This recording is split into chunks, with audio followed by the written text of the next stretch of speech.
en esta mañana.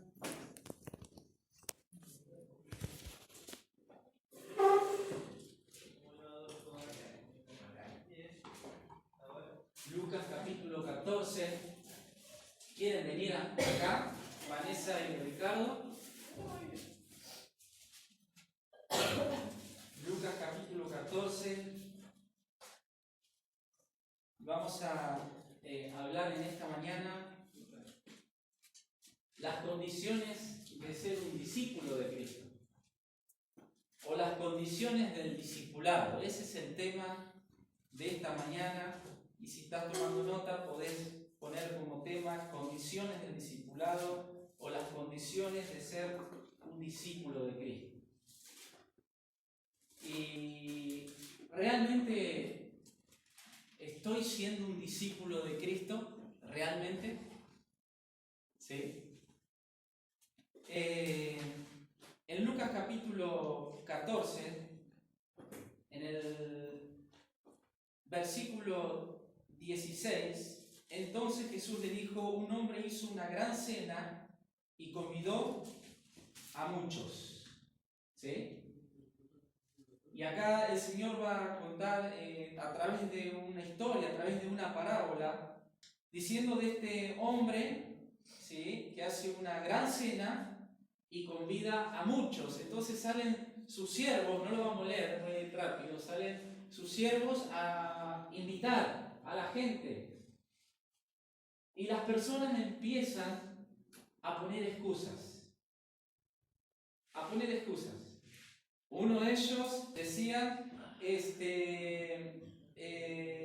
dice, el primero dijo: aquí he comprado una hacienda y necesito ir a verla, te ruego que me excuses. Otro dijo: he comprado 5 yuntas de bueyes y voy a probarlos, te ruego que me excuses. Y otro dijo: acabo de casarme, dice. Acabo de casarme, por tanto, no puedo ir.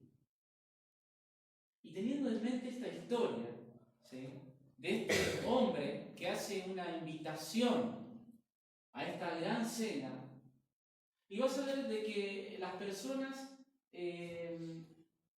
dieron dos tipos de excusas. La primera tenía que ver con lo material, ¿sí? He comprado una hacienda.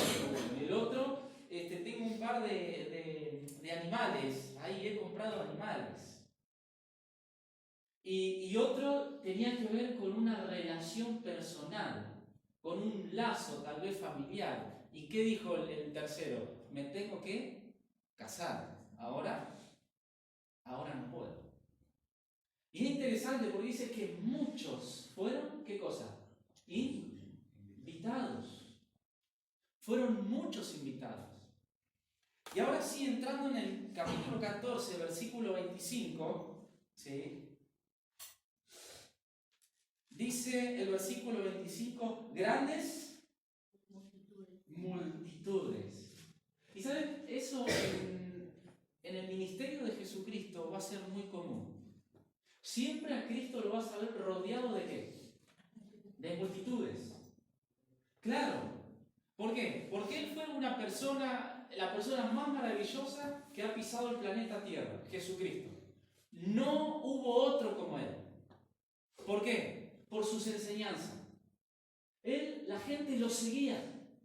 ¿Por qué? Porque en Él veían algo diferente. Un poquito la época de aquel tiempo, el pueblo de Dios estaba bajo el imperio romano. Claro, imagínense ustedes cuando empezaron a ver a Jesús, cuando Jesús empezó a manifestarse al pueblo y empezó a enseñar. Este habla como quien tiene autoridad. Y la gente, ¡boom!, lo seguía. Cuando Jesucristo no solamente empezó a enseñar, cuando Jesucristo empezó a hacer milagros. Este tiene que ser nuestro rey. Este es el libertador ideal de sacarnos de la esclavitud del imperio romano. Hace milagros, sana enfermos, resucita muertos. Ni hablar cuando multiplicó los panes y los pescados. Dice, acá está.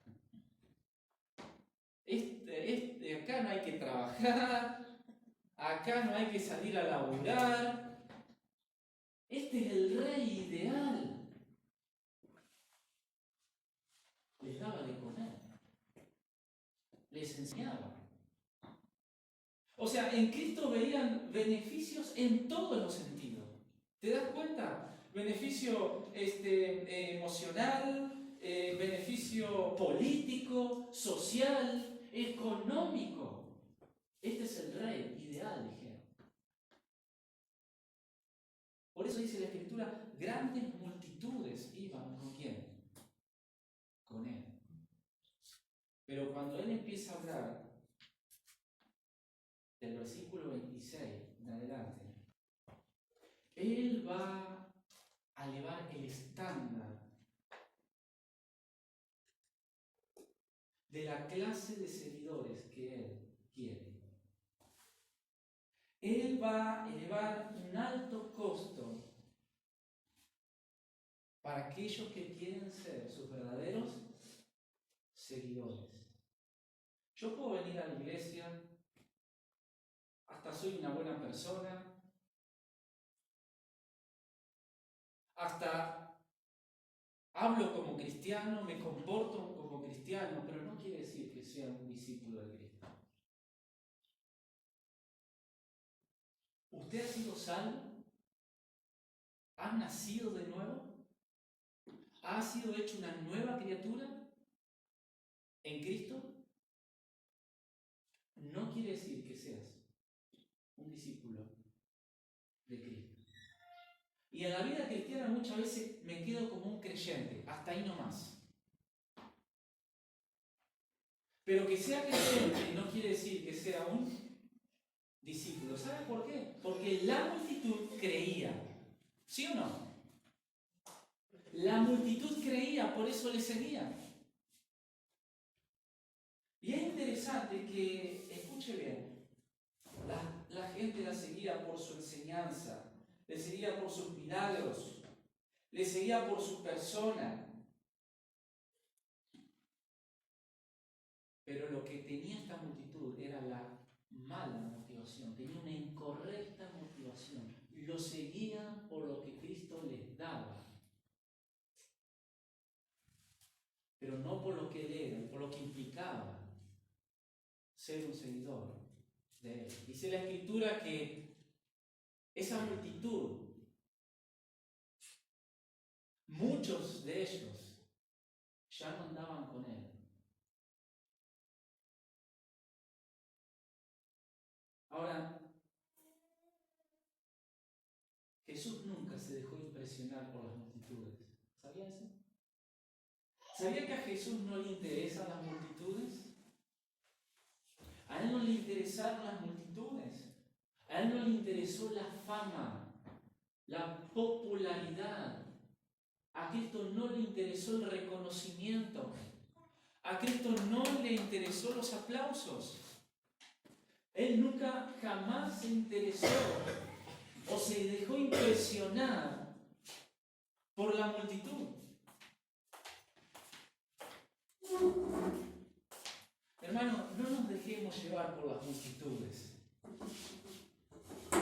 No te creas que donde hay multitudes, ahí está la verdad, o se enseñan las Escrituras. No te creas eso. Fíjate bien, ¿qué están enseñando? Y muchos van detrás de las multitudes y atraen a las multitudes. ¿Y qué hacen para atraer a las multitudes? Y bueno, vení que tu economía se va a solucionar. ¿Estás enfermo? Vení a recibir un milagro. ¿Tenés cuentas? Vení, vas a ser prosperado. ¿Tenés problemas? Vení, van a ser solucionados. Y vamos buscando multitudes. Y con tal de no perder las multitudes, hablamos solo aquello que le trae confort y comodidad a las personas. ¿Sabes para qué? Para que no se sientan ofendidas y para que no se vayan. Entonces esas multitudes tenemos que hacer un show Un espectáculo, ¿para qué? Para poder hacer de alguna manera que pueda volver. Pero nada de ofenderlos. Porque si no, desaparece la multitud. Nada de eso a Jesús le interesó. Y Él va a poner un alto costo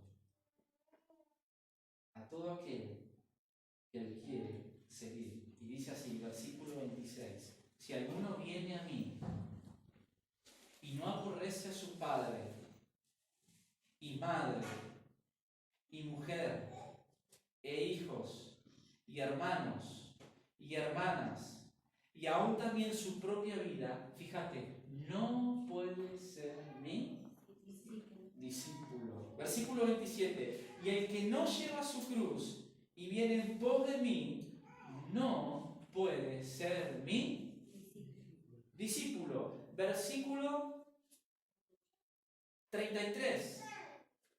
Así pues, cualquiera de vosotros que no renuncia a todo lo que posee, no puede ser mi discípulos.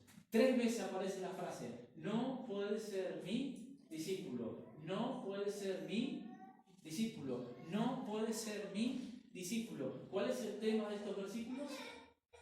Discípulo. Discípulo. Discípulo. Y Él acá va a levantar el estándar, Él acá va a levantar el costo. No, esperen. Y Él va a poner 3 condiciones para todo aquel que quiera ser un verdadero discípulo. Y parece como que a Cristo no le gustaba las multitudes. Yo creo que la gente en aquel tiempo, cuando escuchó esto, dije, no, este no quiere gente. Mira lo que me está diciendo. La primera condición tiene que ver con los afectos del corazón. Y esto es muy duro, hermanos. Y hermanos, hoy la palabra de Dios te va a poner en un compromiso. Te guste o no, me guste o no. Hoy la palabra, no Lucas, hoy la palabra te va a poner entre la espada y la pared. Hoy la palabra te va a confrontar. Me va a confrontar. De tal manera que no quedes neutro. Allí, ¿en dónde? En el medio. La primera condición tiene que ver con los afectos del corazón. ¿Y qué dice? Si alguno viene a mí y no aborrece, ¿a quién? Su padre, madre, mujer, hijos, hermanos, hermanas. Yo creo que todos tenemos padre, madre. Algunos tienen hijos, hijas. ¿Sí o no? Sí. La pregunta es, ¿qué significa cada palabra aborrecer? ¿Por qué Cristo usa esta palabra tan dura? El que no aborrece. ¿Cómo? La Escritura me enseña que yo tengo que amar a mi prójimo, que tengo que honrar a mis padres, que tengo que amar a mi esposa. Y acá Cristo me está pidiendo que yo aborrezca mis lazos familiares. ¿Te diste cuenta? No hay como el amor de un padre a un hijo. No lo hay. Es incomparable. Y para la sociedad, la familia en aquel tiempo era muy importante. Era muy importante, se cuidaba mucho, se respetaba mucho. La primera condición tiene que ver con los afectos del corazón. ¿Qué está diciendo Cristo cuando dice el que no aborrece? Este es un recurso literario y es una exageración. Es para dar énfasis de qué? De que tu relación con Cristo tiene que ser superior o tiene que estar por sobre tus relaciones personales o lazos familiares. ¿Está dispuesto? Si no, no puede ser, ¿qué cosa? ¿Mí? Discípulo. ¿Se dieron cuenta que esto es muy duro? Para mí fue muy duro, porque el costo es alto. Es algo serio, hermanos.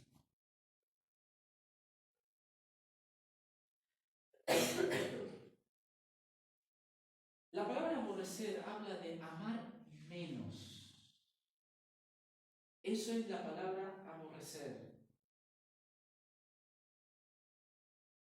Pero vamos un poquito más. Fíjate, el mismo versículo. Y aún también su propia vida. No solamente está hablando de tus lazos familiares, de tus relaciones personales, está hablando de tu reputación personal y de mi reputación personal. Entonces, ¿qué está diciendo el Señor?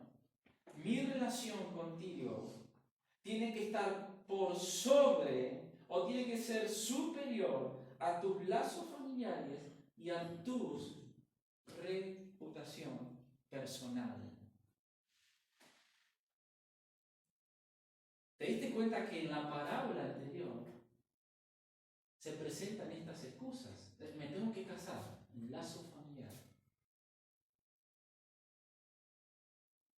¿Ves?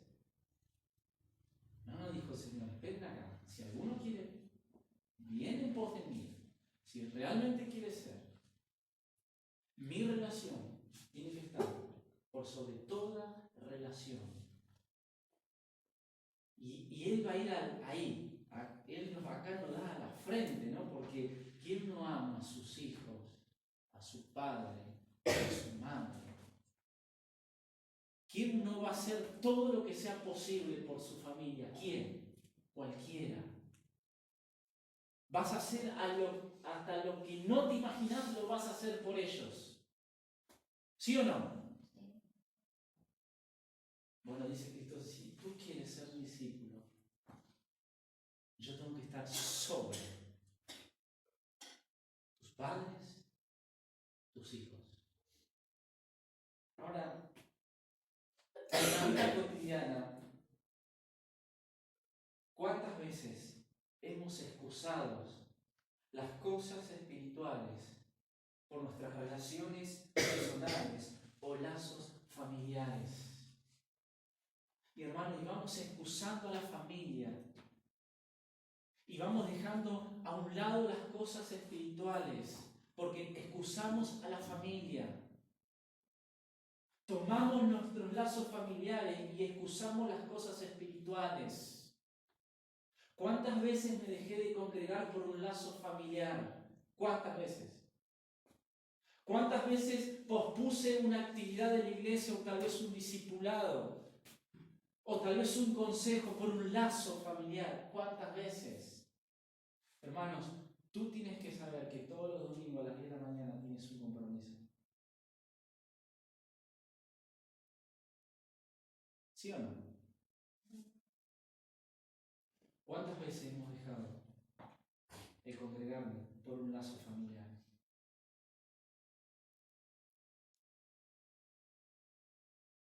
Acá lo estoy aplicando, o tratando de aplicar, ¿verdad? En la vida cotidiana. Y no es que yo tengo que un domingo dejar a un lado a mi familia, no. Es poner en orden las prioridades. Mira, de 10 a 12 yo tengo que ir a la iglesia. Al mediodía comemos juntos y tenemos toda la tarde para estar juntos como familia. Pero yo los domingos a las 10 de la mañana tengo un compromiso, prioridad, orden.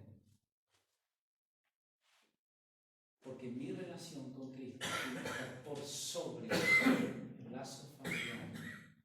¿Y qué tal de la reputación personal? ¿Estás dispuesto a dejar a un lado tus sueños, tus deseos, tus anhelos, tus aspiraciones? Tal vez tu reconocimiento, tu popularidad. ¿Estás dispuesto a pagar el precio del rechazo, de la soledad? Porque seguir a Cristo implica eso, muchas veces. ¿Estás dispuesto a pagar el precio de la soledad? de que te ignoren, de que te rechacen, de que te hagan de menos, de que no estén de acuerdo. ¿Estás dispuesto a decir no cuando todos dicen sí? Aquel que no aborrece su propia vida no puede ser mi discípulo. ¿Ves qué es alto el costo? En segundo lugar, no solamente la primera condición tiene que ver con los afectos de tu corazón, escucha bien, la segunda condición tiene que ver con la conducta de la vida, con la conducta, con tu andar diario. ¿Qué dice el versículo 27? Y el que no lleva su cruz, ¿qué dice? No puede ser mi discípulo. Y acá tenemos que ir un poquito a la época. Para un judío, ¿qué era una cruz? Yo quiero darte lo que no significa llevar la cruz. Vamos a explicar bien esto. Lo que no significa llevar la cruz. Ejemplo. ¿Sí? Ejemplo. Muchos están pasando por un tiempo de enfermedad. Dicen, esta es mi cruz. Algunos están pasando tal vez por problemas económicos, deudas. Esta es mi cruz.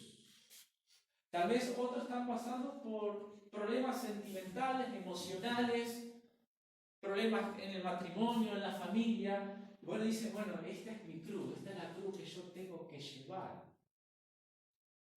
Tengo que soportar a mi marido, tengo que soportar a mi esposa, a mi esposo. Esta es mi cruz. Bueno, eso es una cruz muchas veces, una broma. No significa eso llevar la cruz. No significa eso.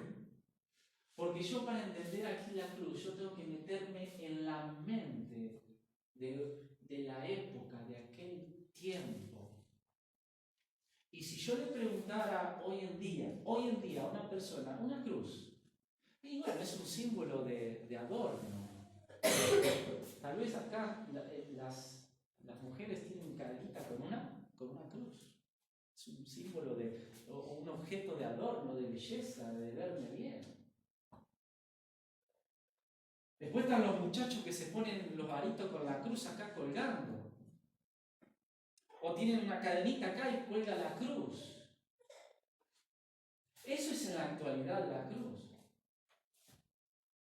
Pero en la mente de la época de un judío, escucha bien lo que era la cruz para un judío.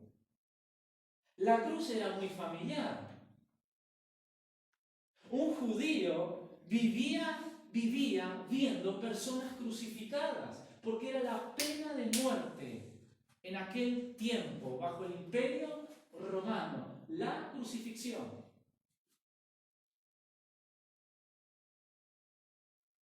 Entonces, como para traerlo hoy en día, si yo acá tuviera una silla eléctrica, ¿sí? La silla eléctrica para usted no sería un símbolo, un objeto de adorno. ¿Vos te colgarías una cadenita de una silla eléctrica acá? ¿Andarías con un arito así acá, con la silla eléctrica? No, porque usted ve la silla eléctrica y es símbolo de qué, sinónimo de qué, de muerte, sufrimiento. Te da terror.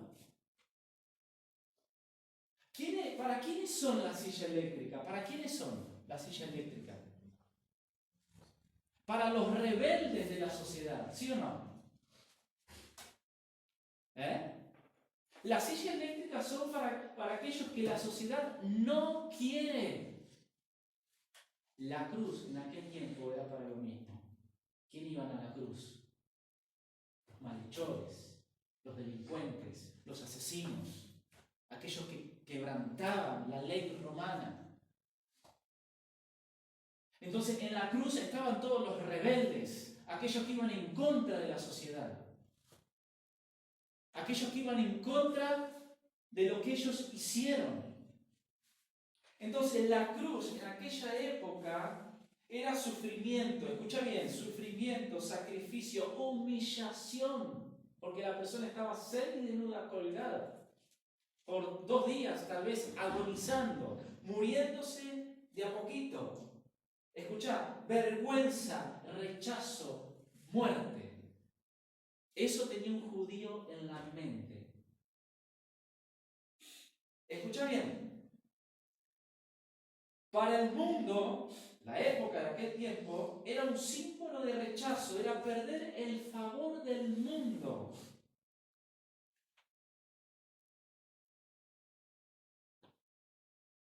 Entonces, ¿qué es llevar la cruz? Es pagar el precio de seguir a Cristo. ¿Y qué implica seguir a Cristo? Sacrificio. Muchas veces humillación.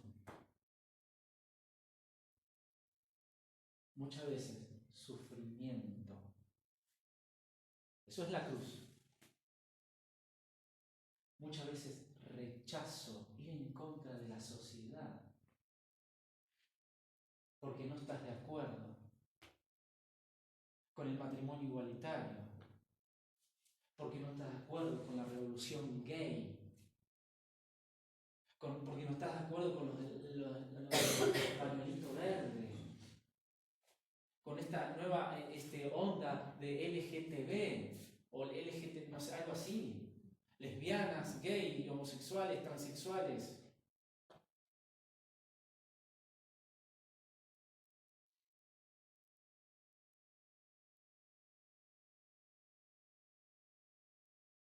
Eso es llevar la cruz. Llevar la cruz implica todo eso lo que te dije. ¿Estás dispuesto? ¿Estoy dispuesto? ¿Estoy dispuesto? ¿Estás dispuesta? La cruz. Llevar la cruz implica ir en contra muchas veces de la sociedad actual.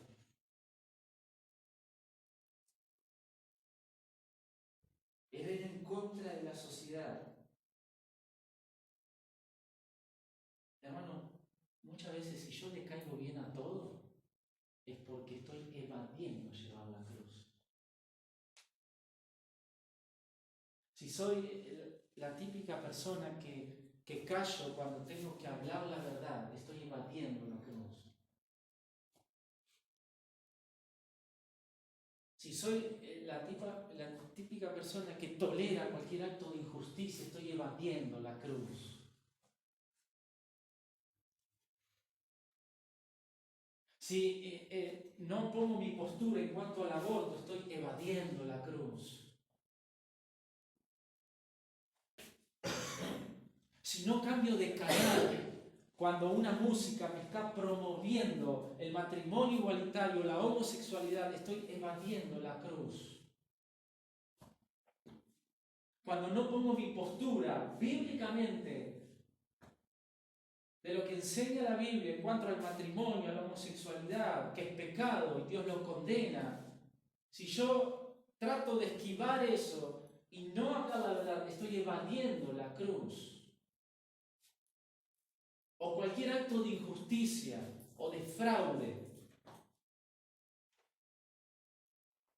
Si yo no estoy dispuesto a ir en contra de la sociedad actual, estoy evadiendo llevar, ¿qué cosa? La cruz. ¿Ves que el costo es alto? En tercer lugar, la tercera condición tiene que ver con tus posesiones personales. Mira lo que dice el versículo 33. Así pues, cualquiera de vosotros que no renuncia a todo lo que posee. ¿Saben de qué está hablando, hermanos, ahí? Está hablando de bienes materiales, dinero, posesiones. La pregunta es, ¿qué significa? ¿Qué quiere decir cuando el Señor dice, así pues cualquiera de vosotros que no renuncia a todo lo que posee, no puede ser mi discípulo? La palabra renuncia acá, Cristo está reclamando el derecho a disponer de tus posesiones y de mis posesiones. Soy un administrador, no un propietario. No te está diciendo que mañana pongas en el Facebook y en compra y venta tu auto, tu bicicleta, tu casa, hasta tu familia. No. ¿Sí? Dice que un hombre fue a una joyería a comprar una perla. Escuché esta ilustración, te la voy a contar. Y le dice, ¿cuánto vale esa perla? Y el dueño le dice, mira, vale todo lo que tienes. ¿Cómo todo lo que tenemos? Sí, todo lo que tienes. ¿Cuánto tenés? Y bueno, tengo $10.000. Bueno, dice, bueno, eso vale. Y el dueño le dice, pero ¿solamente eso tenés? ¿No te queda algo más de dinero? Sí, me quedarán $100. Bueno, eso vale también la perla.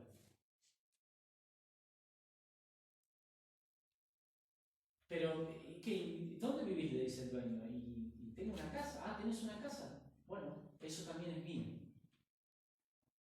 Le dice. Eso vale la perla esta vale eso también. Los $10.000, los $100 y tu casa. No, me dice, pero ¿vos qué querés que viva en una carpa? Dice. Ah, ¿tenés una carpa? Bueno, la carpa es mía también.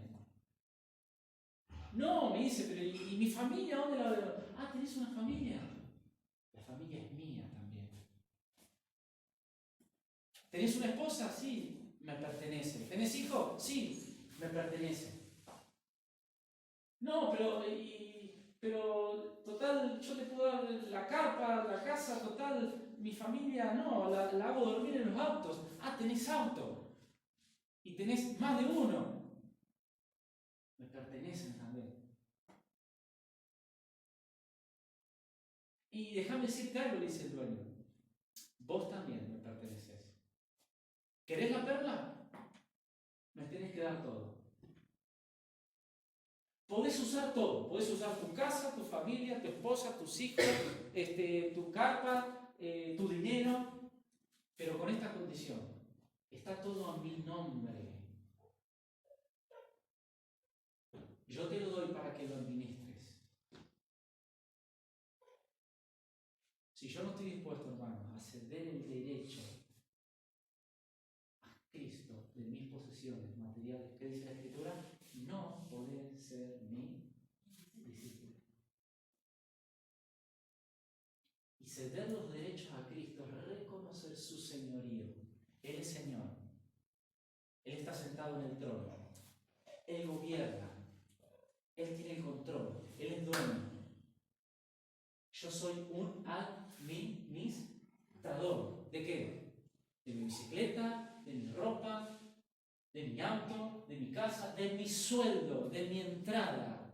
Soy un administrador que un día va a tener que rendir cuentas. ¿Qué hiciste con tu casa, con tu bicicleta, con tu auto, con tu familia, con tus hijos, con tu esposa, con tu vida? ¿Qué hiciste con tu vida? Todo aquel que no esté dispuesto a renunciar no puede ser mi discípulo. Las tres condiciones. La primera tenía que ver con los afectos de que de él está la armadura. En segundo lugar, la segunda tenía que ver con relación a la vida cotidiana, a la conducta, llevar la cruz. En tercer lugar, la tercera condición tiene que ver con tus posesiones y mis posesiones materiales. Y Cristo dice así: ¿quién no se sienta primero, antes de construir, a calcular el costo si vas a lograr a terminar la casa? Porque te vas a largar a construir, vas a poner los cimientos y vas a llegar por la mitad. Y te van a decir lo de afuera: ah, mirá, no calculó bien el costo. Y se van a burlar. ¿O qué rey sale a la guerra y no considera primero al enemigo, que viene con 20.000 cuando yo tengo 10.000? Hermano, eso no estoy inventando yo, eso está del versículo 28 al 32. ¿Quién de vosotros, queriendo edificar una torre, no se sienta primero y calcula los gastos? Versículo 31. ¿O qué rey, al marchar a la guerra contra otro rey, no se sienta primero y considera si puede hacer frente con 10.000 al que viene contra él con 20.000? Hermanos, estamos, en primer lugar, edificando el reino de Dios. Y si tú quieres contribuir al reino de Dios, tienes que calcular el costo, lo que implica ser un discípulo de Cristo. No te apresures a decidir. No me apresuro a decidir. Me voy a sentar. Tengo que calcular el costo. Para ser un discípulo como Cristo quiere. Porque si no voy a llegar a la mitad de la construcción. ¿Y sabes qué es la mitad? En este mundo todo es a la mitad. ¿Te diste cuenta? Hasta el arcoíris es a la mitad. Todo por la mitad. Hacemos todo por la mitad. Y queremos vivir la vida cristiana por la mitad, hermano. No, dice el Señor. Sentate primero y calculá si vas a estar dispuesto. Hermanos, no solamente somos edificadores, estamos edificando el reino de Dios en este mundo, pero estamos en una guerra. No solamente contra nuestro enemigo del alma, Satanás y sus huestes, sino también una guerra contra la sociedad actual, que va viviendo en contra de lo que las Escrituras enseñan, ofendiendo a Dios. Si quiero salir a luchar, a guerrear, tengo que estar dispuesto y considerar de que en esa guerra muchas veces me van a rechazar por decir la verdad. Para terminar,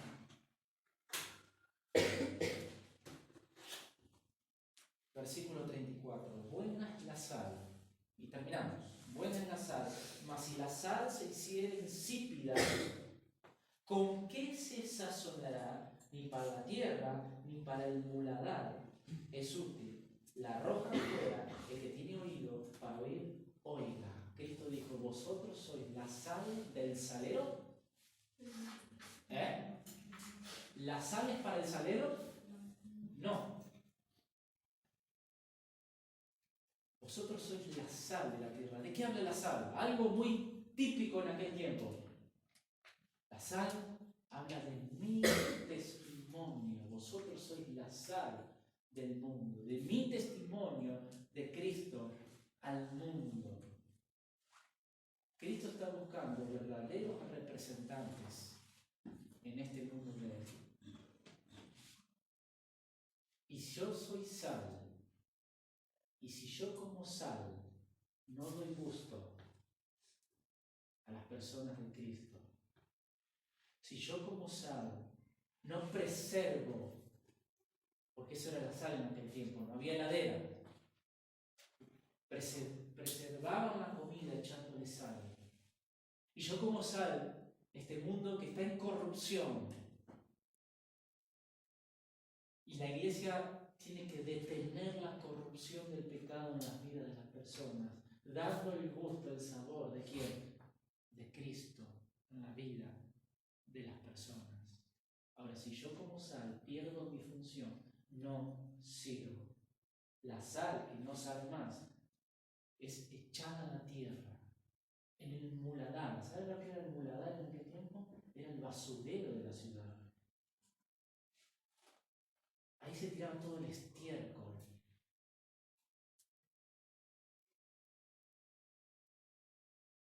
La salvación tuvo un costo. ¿Quién pagó ese costo de la salvación? ¿Quién pagó el precio por mis pecados? El alto costo por mis pecados. ¿Quién? Jesucristo. Ahora, el precio del discipulado tiene un alto costo, pero Cristo no lo paga. ¿Quién lo tiene que pagar? Cristo pagó por tus pecados. Pero el precio del discipulado, ¿quién lo tiene que pagar? Usted y yo. No Cristo. Amén. Oramos.